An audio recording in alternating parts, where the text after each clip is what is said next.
Hi everybody, today I'm shooting a video that I've wanted to shoot for a long time. If you know me personally, you know that I fix up a lot of mountain bikes. My personal favorite time period is in the early 2000s to the mid 2000s because this is when mountain biking technology became really reliable and great, and those bikes from 15 years ago still ride awesome today, assuming they've been maintained, taken care of, or some just have low mileage. So here's a great example of a Titus Motolite III. It has an anodized front aluminum triangle. It has a carbon rear end with a carbon pivot. This bike was special because I got it for $625, which already is a great deal, but it also came with a custom wheel set with King ISO hubs, which is awesome by itself. I want to say the wheel set probably set the owner back about $1,000, but they came with the bike. So these are SpeedDreams on Stan rims. And they're built by Dave Thomas, who's this like really kooky mountain bike guy, and he's pretty awesome. This white spoke before the tire filler. So I think that's kind of a cool touch. And he changes the saffin nipples from red to blue, red to blue. It's just a cool touch. You're not gonna see that at a department store bike, right? So again, this bike was only $625, which makes it an excellent, excellent value. I'm gonna let you hear the King ISO hub real quick.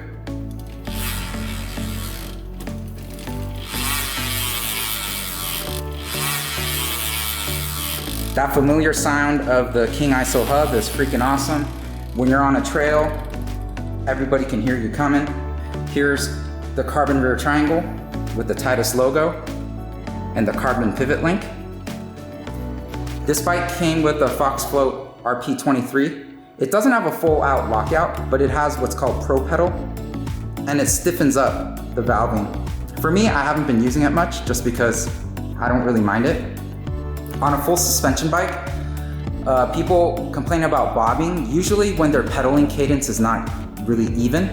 If you pedal like a madman, just going crazy on a full suspension bike, sometimes it feels a little bit unsorted, and that's what this Pro Pedal valve is for, to help stiffen it up. But if you have a regular pedaling cadence like going up hills, it's really not a problem. And this bike rides so plush. It has 5 inches of rear wheel travel.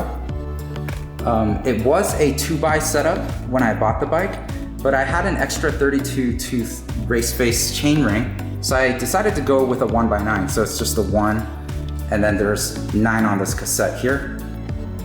It has a SRAM X9 rear derailleur, which also works great. The only thing I've had to change out is the front shifter. It had a SRAM XO shifter, which was all locked out.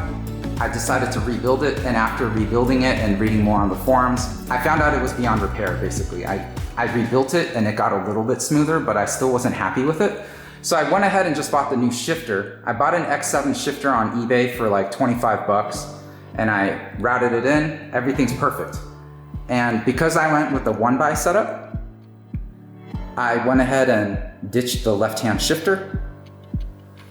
The fork is a really smooth Fox Talas. And I mean, it's really nice. It's really plush. This Fox fork is just badass. It runs really nice. I know it's not new, but it still runs really plush. The bike also has XT disc brakes, so we do have hydraulic discs, and they are Shimano XT. The modulation is perfect. I mean, these brakes are awesome. They run really nice.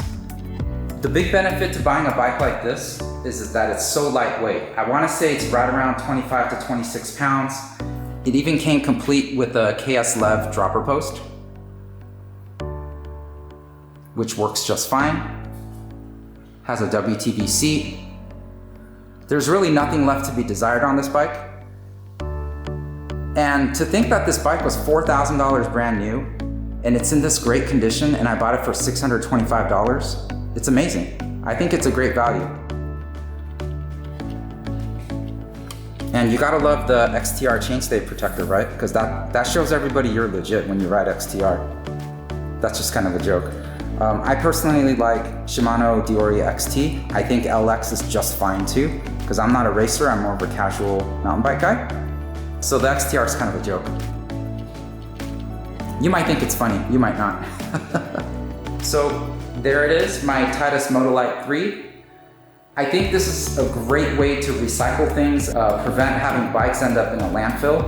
A lot of people buy garbage bikes on, you know, Walmart or wherever else for $200–300 all day, and they end up in the trash a couple years later.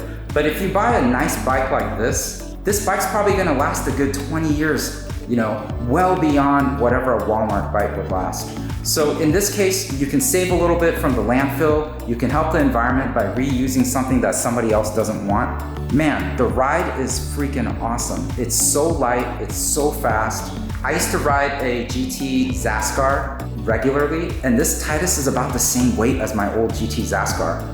And it's full suspension, has the dropper seat post, has the plush suspension, and it shifts really sweet, and it climbs really well. So for me, this was a win-win situation.